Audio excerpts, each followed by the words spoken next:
Eu vi o debate com o Pascarelli sobre egoísmo e não entendi por que todos trataram o outro como igual ao eu, pois o eu é certo, o outro é incerto. Não podemos saber se ele existe fora da mente do eu, concorda? Se sim, por que então não buscar apenas o benefício do certo, ou seja, eu, e tratar o incerto, o outro, como objeto? Foi a sua questão, né? Tão inteligente. E tem a ver agora com isso que você me falou. Eu afirmo categoricamente que não existe matéria, tudo no universo é mentes ou ideias. Mas, ao mesmo tempo, eu afirmo. Entendi essa parte. Então, eu sei que você sabe, né? Mas eu estou chamando a atenção de um fato que já é óbvio para você, não com respeito à veracidade do que eu afirmei, mas com respeito ao fato de que eu afirmo isso. Você já sabe que eu afirmo. Para falar uma coisa que está relacionada, porque se eu afirmo isso e ao mesmo tempo eu caio no senso comum de falar vamos nos vacinar, vamos usar máscara. Agora não, né? Que agora nós já estamos relaxando. Mas antes eu falava, eu soltei vídeos, falava, pessoal, vamos nos distanciar uns dos outros, vamos usar máscara, vamos confiar na ciência e blá blá blá. Deixa eu te falar uma coisa. Eu vou responder a sua pergunta lá e já vou aproveitar Certo. para responder o que você me falou aqui também. O Berkeley não era solipsista. Não sei se você está acostumado com essa palavra. Mas o solipsismo Hum. é uma possibilidade, ao menos, na sua visão, na do Berkeley. Não Na sei como se minha, pronuncia. na minha visão, não. Na do Berkeley, sim. Na filosofia dele, é possível sim que o eu seja a unicamente finita. Seria um solipsismo teísta, tá?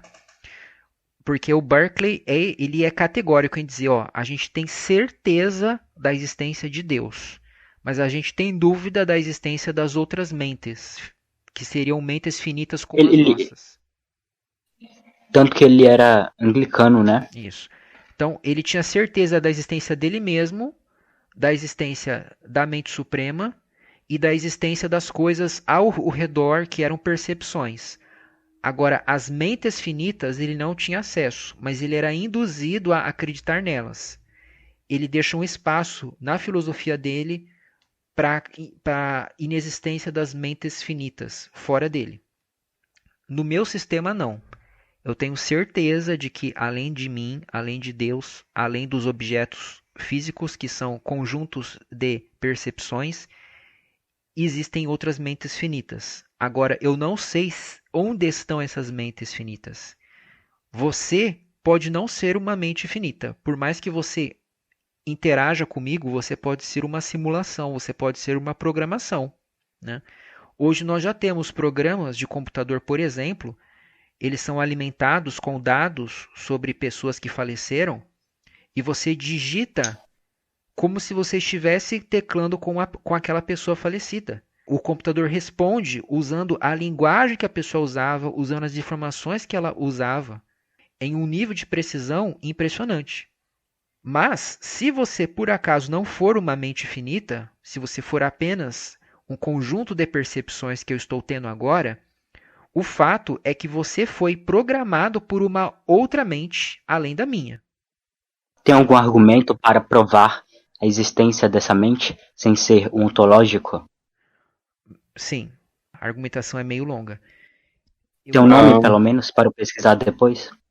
Não, a argumentação é minha mesmo. Eu não tenho nenhuma referência para te Ah, indicar. tá, Eu estou beleza. até abrindo meu livro aqui para me auxiliar.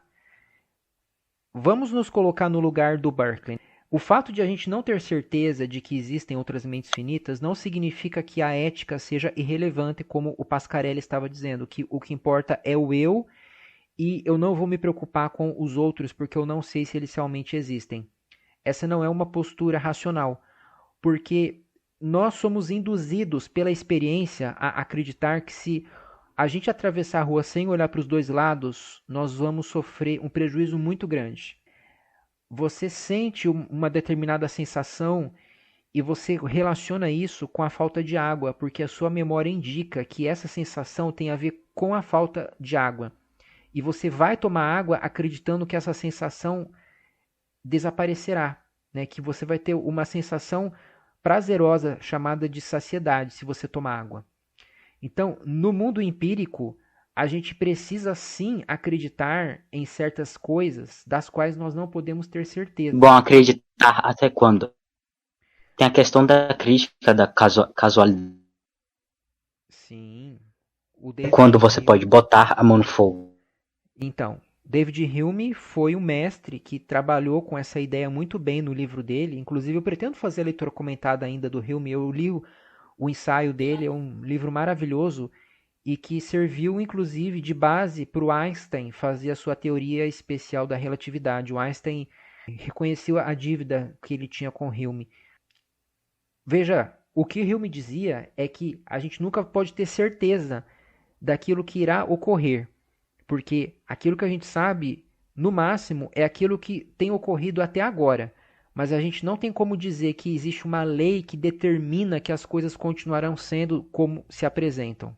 Então, pode ser que daqui a um minuto, daqui a um segundo, tudo o que eu percebo desapareça, entendeu? Não existe uma estabilidade garantida no universo.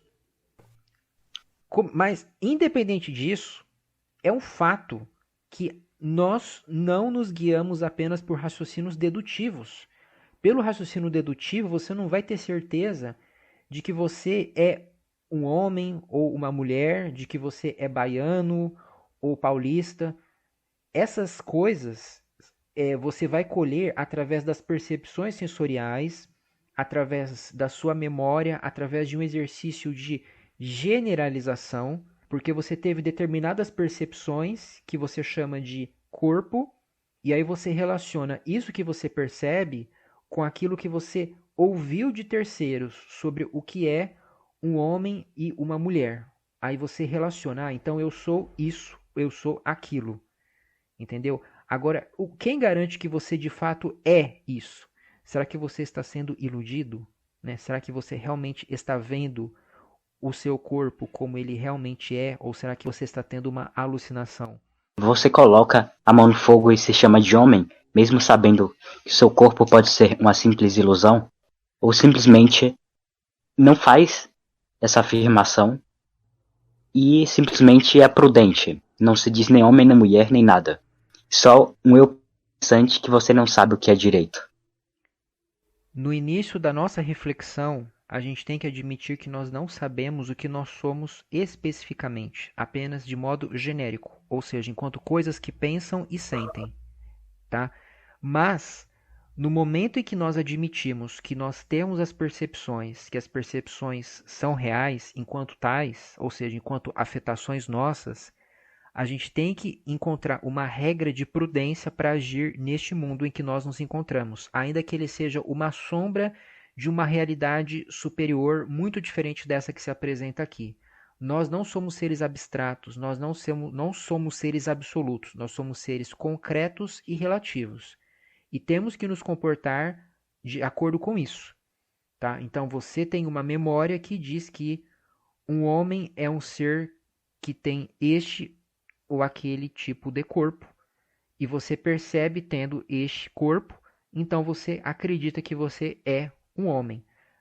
É possível que você acorde amanhã e descubra um outro corpo totalmente diferente. Você nota que você esteve alucinando sua vida inteira, na verdade você era uma mulher ou você era alguma terceira coisa diferente, um polvo, talvez um alienígena que dormiu na espaçonave e sonhou que era um terráqueo. É possível, mas e daí que é possível? O que interessa é, existem evidências que apontem na direção contrária a essa que você tem hoje? Não. Então você vai acreditar que você é isso que se apresenta ao seu sentido, você vai acreditar que se você bater na parede você vai sentir dor, você não vai correr e bater na parede, porque é o que parece mais razoável. Mas isso é probabilidade. Sobre aquilo de você só pode acreditar, é você só poder acreditar em algo que foi demonstrado racionalmente para você. Por que que essa coisa não tem que ser provada racionalmente? Você tem que fazer o contrário, tentar negar ela. Para mim não faz muito sentido essa argumentação. Se a Você está gente... acreditando em algo sem prova. Mera probabilidade. Sim, exatamente. E aí é que tá. Eu já falei disso em vários vídeos. Tem um que eu falo, Berkeley, Seriguelas e crença na causalidade. Veja, o eu finito, ele é uma tensão. Olha só que curioso. Eu tava falando com o Escher sobre Spinoza e tem um rapaz que fica soltando muitos textos do Spinoza com comentários lá no Facebook. E ele soltou um ontem que era exatamente sobre isso. Ó, eu não sabia que o Spinoza defendia essa tese. Ele dizia que o eu finito é como se fosse o encontro de ondas que vêm em direções contrárias. E tem muito a ver comigo, porque eu sempre falo que nós somos uma mistura explosiva e inconciliável de razão e sensação, pensamento e paixão. Nós somos seres que tendem ao abstrato, ao absoluto, ao estático, ao conceito, e ao mesmo tempo nós somos constituídos por afetações, por percepções. Essa turbação, essa coisa, como eu posso falar, sensível, ela está no nosso cerne. Se você perde isso, você deixa de ser um indivíduo, você deixa de ser um particular e você vira o quê? Uma coisa abstrata. O Spinoza dizia que a razão e a paixão não eram coisas assim excludentes. Ah, agora eu vou agir racionalmente, agora eu vou agir passionalmente. Não. Ele falava que como existia uma única substância que tinha inúmeros atributos, dos quais nós conhecemos apenas dois, que são pensamento e extensão, e cada um deles exprime uma essência infinita, ou seja, na substância com S maiúsculo, que é Deus, existem essências e cada uma delas não tem limite, e essas essências se manifestam em extensão e matéria, dentre outras coisas. Quando você age racionalmente, junto com isso você está agindo também de um modo, como eu posso falar, a sua ação, Instintivo. isso exatamente, instintivo. Então ele falava que a gente, para que a gente seja completo, para que a gente haja adequadamente, a gente tem que agir racionalmente, mas tornando a própria razão um instinto. É uma coisa só, é uma síntese. Interessante. Eu estou até abrindo o texto que ele mandou aqui para falar exatamente as palavras que ele usou, porque eu gostei bastante.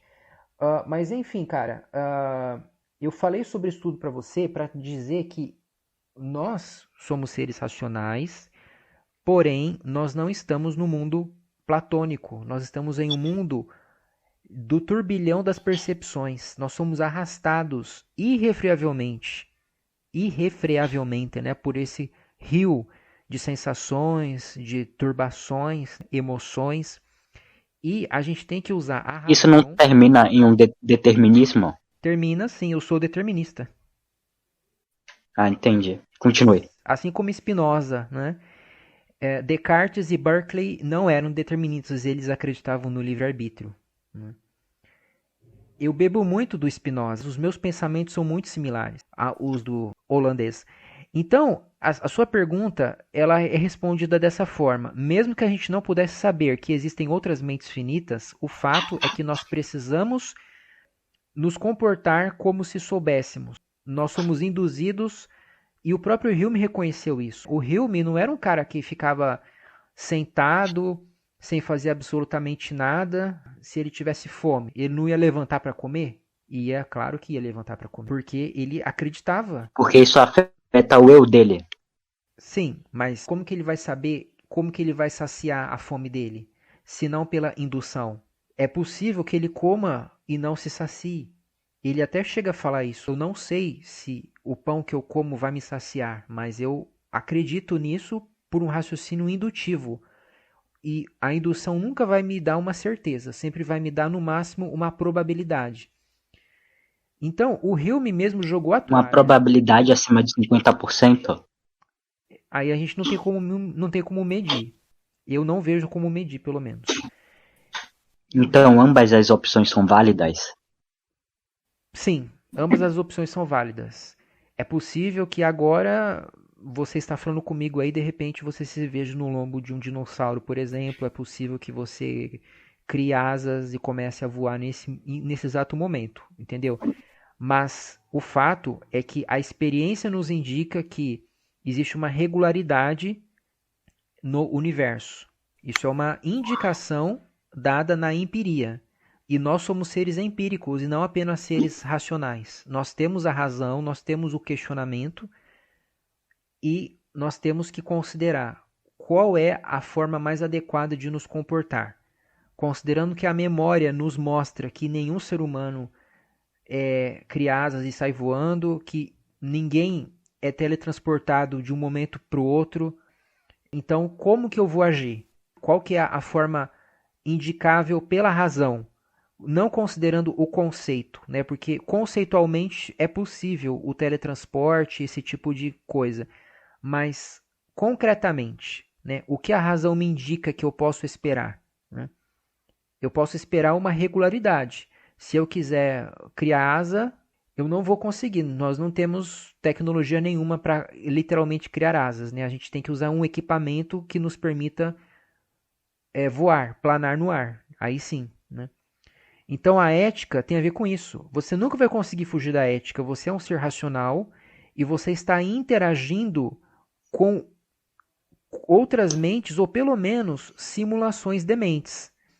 Você sabe que o computador não é uma mente. Você consegue saber disso porque a sua memória mostra que existem pessoas que são os programadores, existem os fabricantes das máquinas, então você consegue explicar isso que o computador está fazendo como apenas uma simulação, como uma aparência de autoconsciência. Agora, eu não. Eu não sou assim. Eu sou um ser que você conhece já, que você viu o vídeo, você está falando comigo agora, mesmo que você não tivesse visto os meus vídeos, a própria conversa aqui é muito diferente da conversa que você tem com um robô que atende você quando você liga para alguma empresa, por exemplo, ou que você tenha visto na TV, né? Você nunca viu nenhum robô que fala como eu estou falando agora. Então, o mais inteligente... Mas pode existir. Sim, aí é que tá. A gente nunca vai ter certeza de nada pelo raciocínio indutivo. No mundo da empiria, tudo é incerto. O Berkeley, por ser empirista, ele não deu ênfase nesse ponto. Isso foi uma falha dele, ao meu ver. O Hill me consertou. Ao seu ver, o único erro do Berkeley foi ter preferido o empirismo ao racionalismo? Ou teve outros erros? Sim, a raiz de todos os erros dele foi ser empirista. E também ser um religioso, né? Ele era fervoroso, missionário, Sei. bispo, e nos livros dele, ele se contamina totalmente com isso, porque ele fala coisas ali que queimaram o filme dele. Nos séculos seguintes, ele não foi muito bem visto, não, né? Pelo contrário, ele foi visto como um solipsista. Berkeley se tornou praticamente a caricatura do solipsista nos séculos seguintes, e até hoje ainda. Porque ele não soube Mas ele não era. Só Não, ele não era. considerava uma possibilidade. Não, só de ele acreditar em Deus, ele já não era um solipsista, né? Porque Deus é uma mente fora dele mesmo. Mas mesmo se você Tá. considerar assim, solipsista teísta, não era. Ele afirmava que havia outras mentes Como o dando. próprio Descartes. Sim. Então, o Antisócrates é o seguinte: esse negócio assim, então eu vou me preocupar só comigo porque os outros podem não existir. Não, isso aí não é intelectualmente honesto. A gente está dentro das regras de um jogo, como se nós fôssemos personagens ali de um game. Mas as regras são aquelas, você não vai conseguir fugir das regras.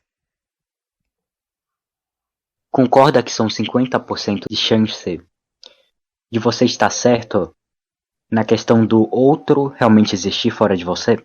Não, eu entendo que a chance é muito maior, mesmo numa visão berkeleyana. Ah, Agora, a minha visão, ela mostra com segurança que existem outras mentes, sim, tá?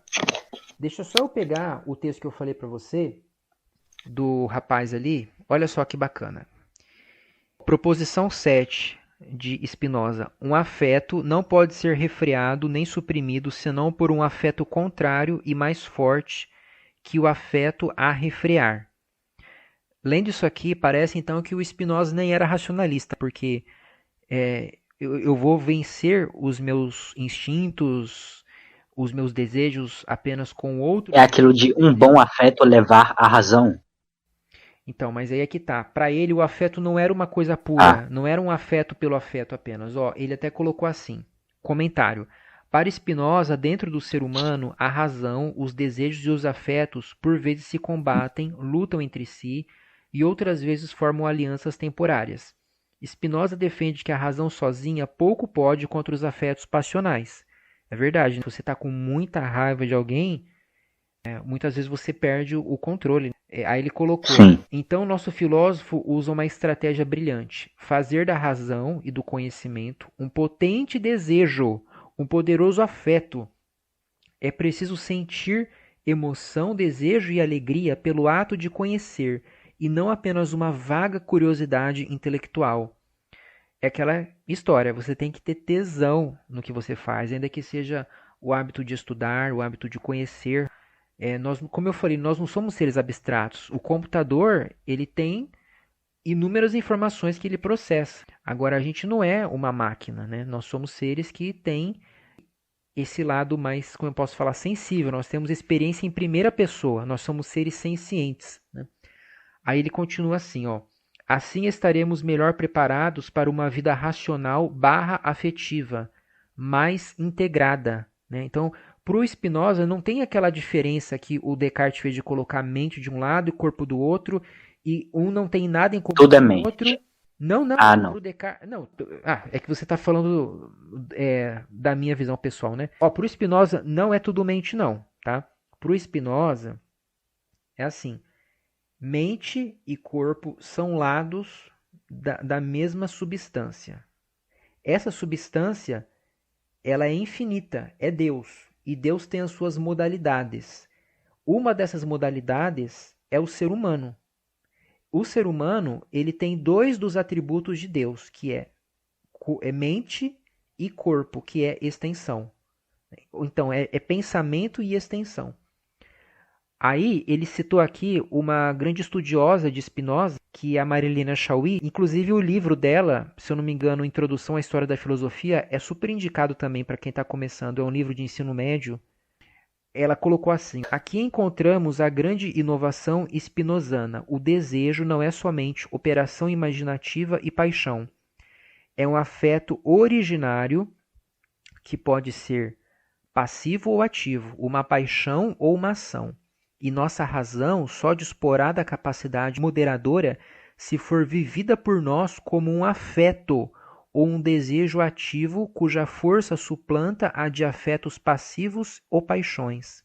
Assim, em lugar de o desejo tornar-se racional, como toda a tradição filosófica prometera, é a razão que precisa tornar-se desejante para ser racional.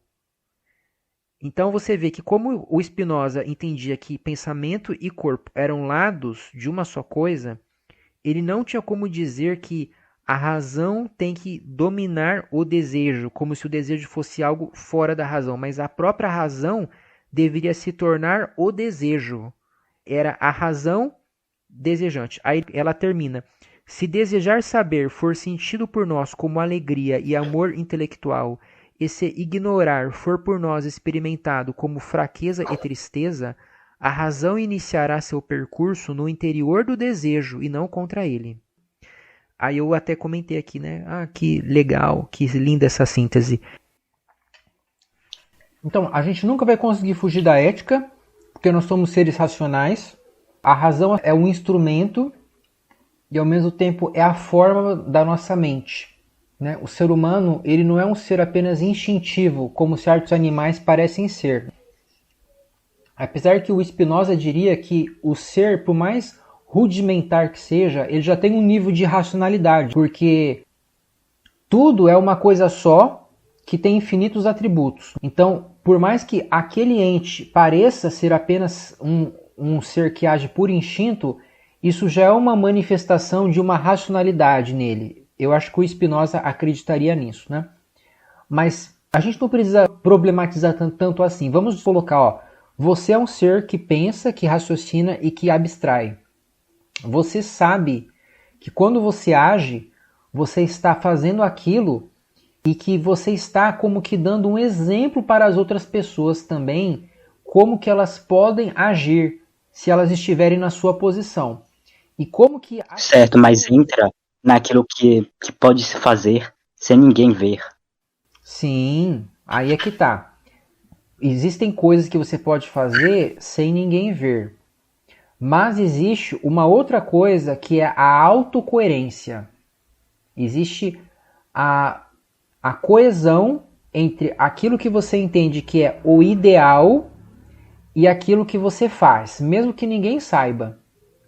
Então você se torna uma pessoa consciente de que você é um ser que pensa, que age, que reflete, que está no mundo, e você não precisa de um juiz externo. Você é o seu próprio juiz. Você se vê como um indivíduo no meio de outros e você julga o que esse indivíduo aqui, que no caso sou eu, está fazendo. Isso é justificável ou não? Como que eu vou justificar a conduta do eu finito, dessa mente que está interagindo com outras mentes, mesmo que esteja no anonimato, né? Como que você julga essa ação dessa pessoa aqui? É uma ação recomendável? O que aconteceria se os indivíduos em geral se comportassem dessa forma, se eles estivessem nesse contexto específico?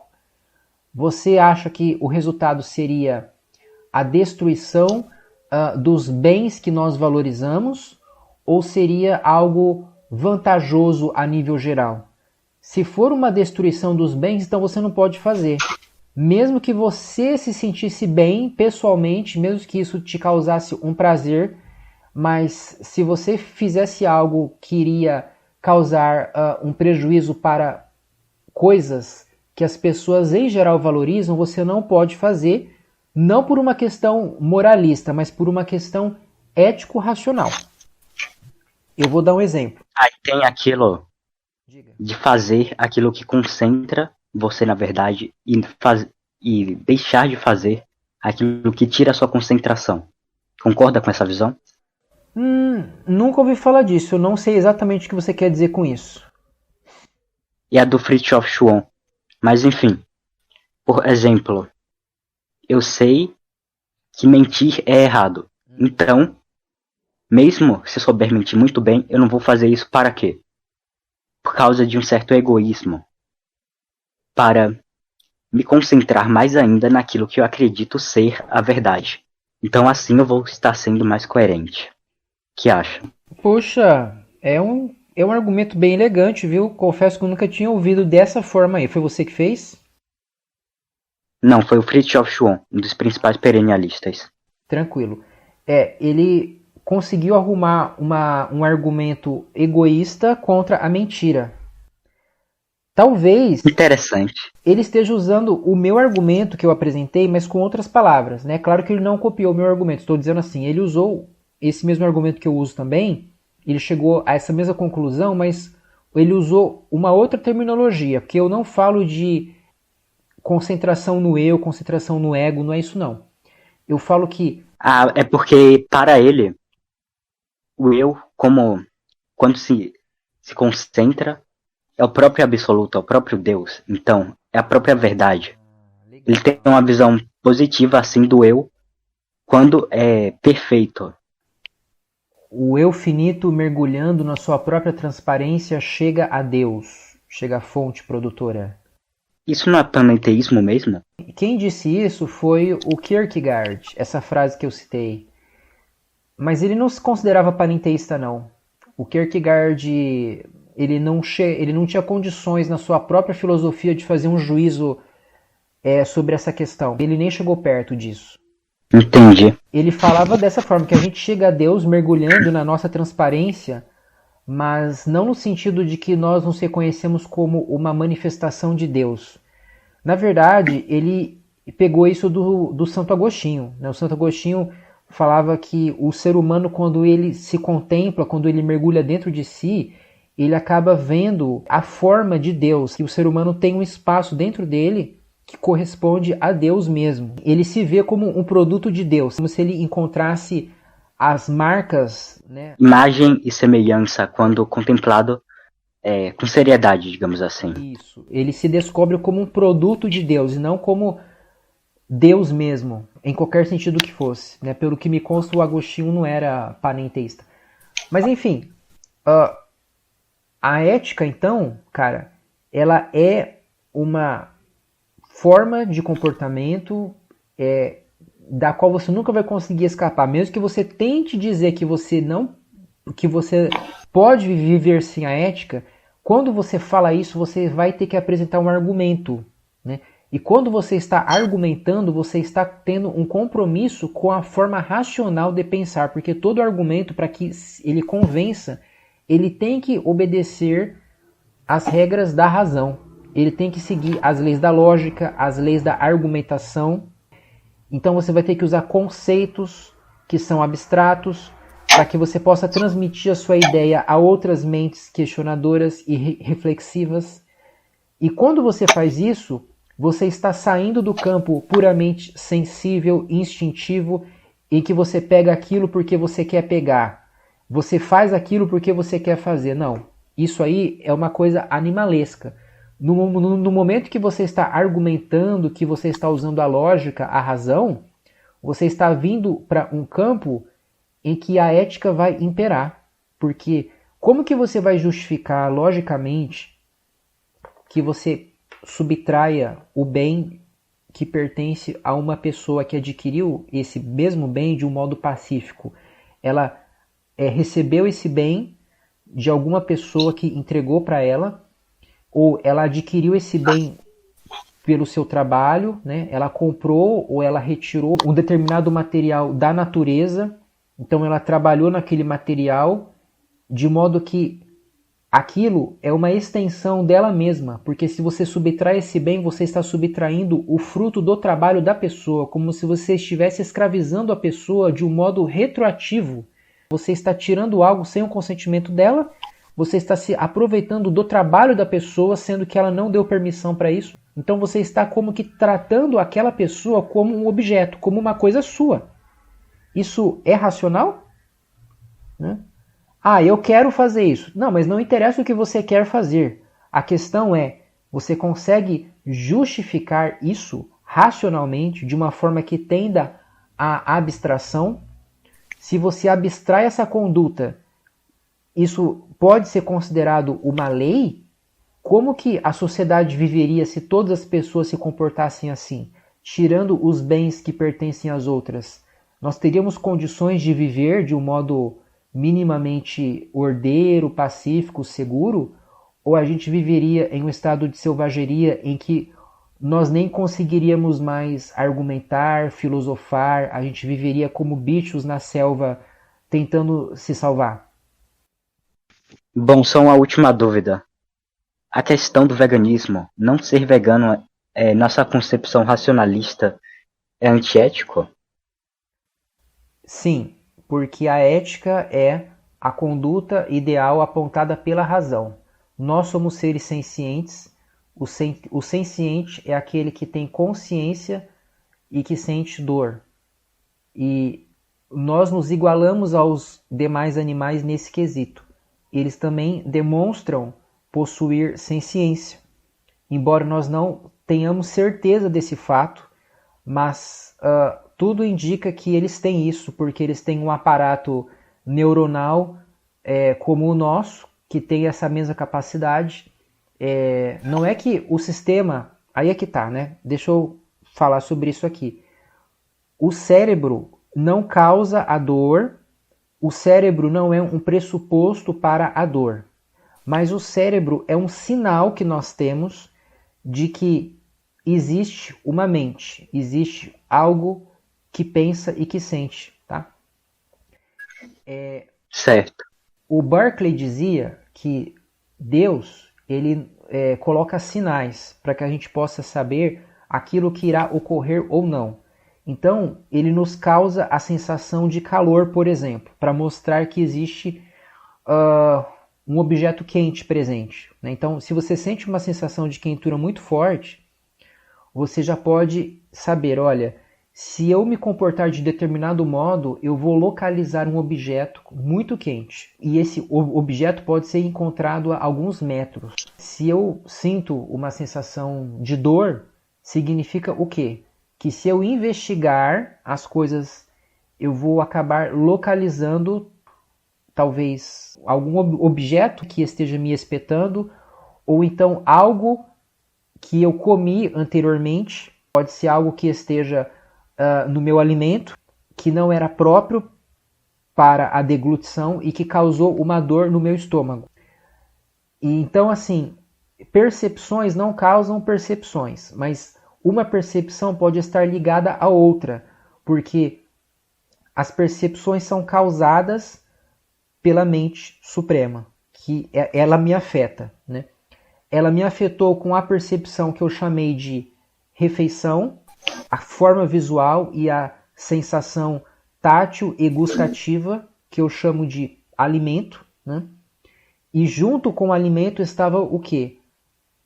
O objeto, que era um metal ou um plástico, né? E depois a mente suprema me causou a sensação da dor no meu estômago. E aí eu ligo uma coisa com a outra e chego à seguinte conclusão indutiva, que se alguém abrisse o meu estômago ou fizesse um raio-x, essa pessoa teria uma percepção visual chamada de objeto, de metal ou plástico, tá? Então, são cadeias de percepções, né? E a sua pergunta foi sobre o Veganismo. o veganismo. Olha só, eu fiz toda essa volta para dizer que os animais, eles muito provavelmente são mentes também, eles são sencientes exatamente porque eles portam cérebro. Então, assim como na nossa vida ordinária a gente acredita que se a gente sair para o sol nós vamos sentir calor, se a gente ir para o Polo Norte nós vamos sentir frio, a gente tem que acreditar também que os animais têm a senciência, porque eles portam cérebro, eles portam um sistema nervoso e eles demonstram com as atitudes deles, muito similares às nossas, também sentir dor e sentir prazer em outras situações. Então, nós nos igualamos a eles nesse quesito. Nós encontramos algo em comum entre nós e eles nesse ponto. E aí a gente tem que se questionar. É justificável que eu subtraia o bem-estar desse animal ou mesmo a sua vida? Talvez isso seja necessário para garantir a minha vida e o meu próprio bem-estar, né? E aí, nesse caso, então, eu prefiro a minha vida à do animal e, inclusive, eu me vejo mais valioso que o animal pelo fato de eu conseguir raciocinar abstratamente, conseguir construir filosofia, conseguir chegar à conclusão de que existe uma mente suprema. Isso me parece que está muito acima da capacidade dos demais animais, o que demonstra que eu sou mais próximo da mente suprema, eu sou mais semelhante a ela que os demais animais. Isso me põe então como um especista.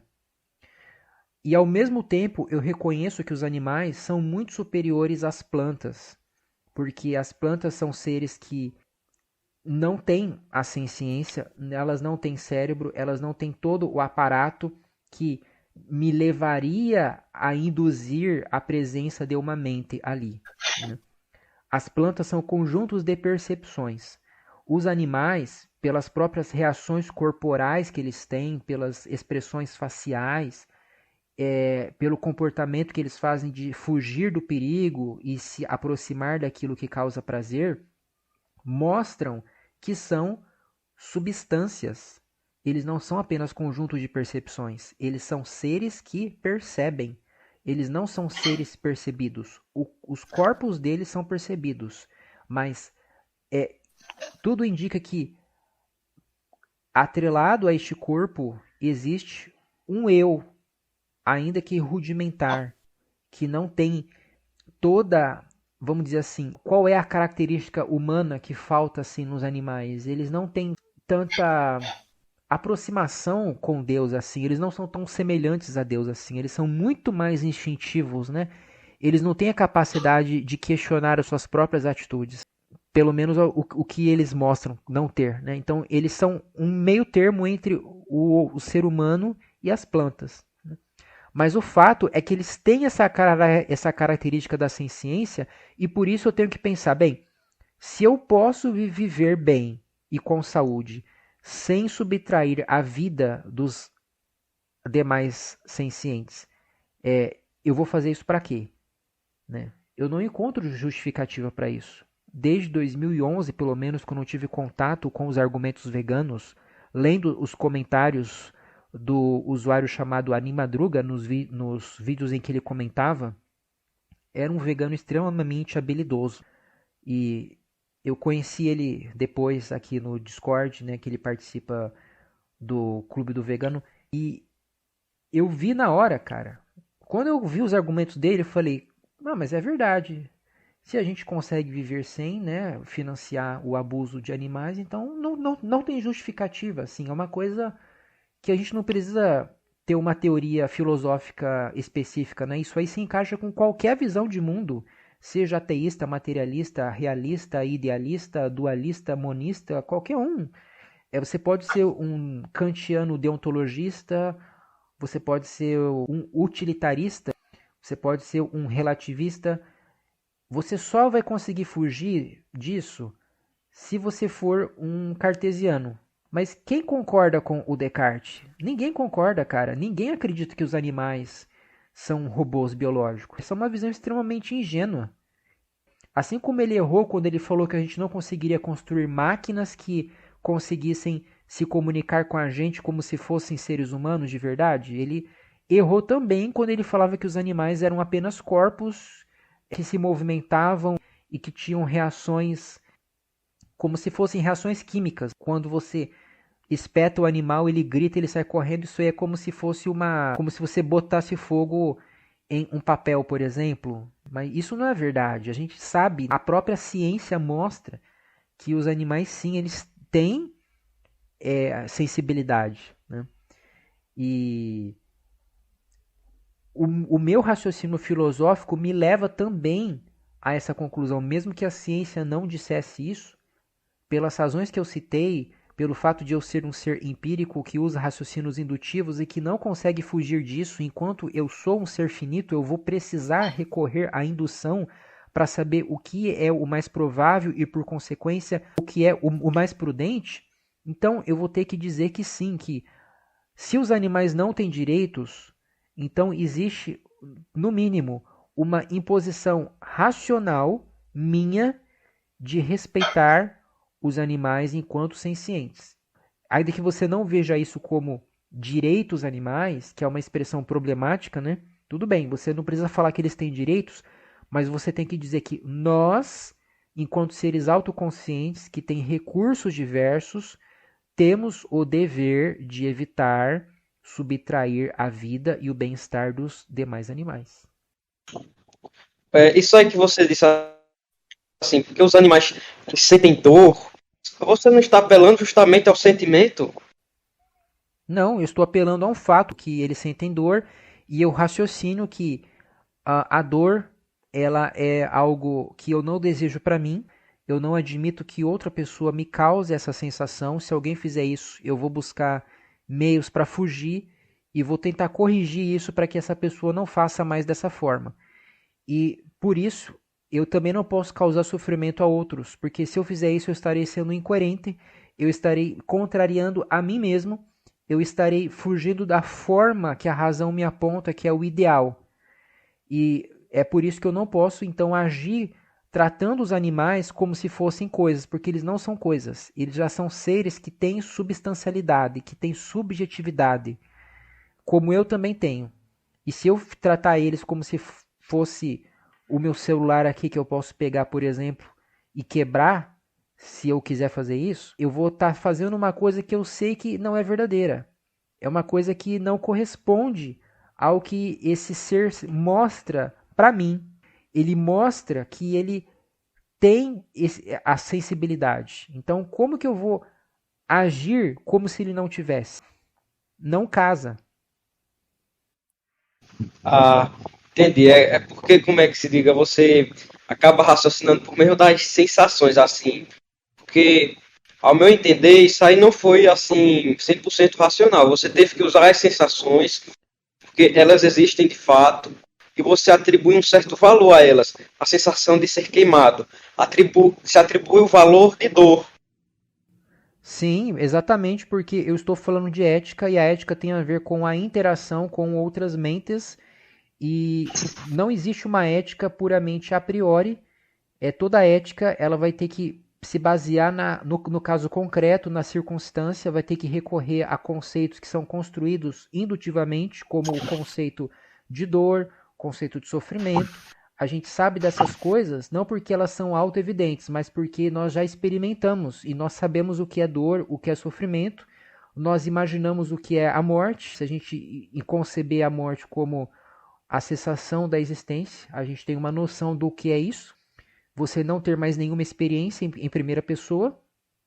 E nós precisamos sim recorrer à memória, às sensações, à empiria, para saber como agir na empiria. Isso aí é uma coisa incontrolável. Enquanto você for um ser que está neste mundo físico, você tem que agir de acordo com as regras dele. Ah, isso me lembrou sobre assim a questão do eu do David Hume, é porque quando a gente tenta definir o eu, assim, parece, eu tento definir a mim mesmo, como que fica algo muito complicado de definir. Eu lembro assim, para o Hume a mente seria o local das percepções. Eu lembro do Farias assim, no discurso do YouTube, falando sobre não é possível algo pensar, agir no caso, enquanto não está em algum lugar. O que você acha de tudo isso? Cara, isso aí já foi tratado, eu já subi o vídeo do meu debate com o Farias, eu não tenho mais o que falar sobre isso, isso aí já eu já tratei a exaustão, tá? E eu vou sair para sojar.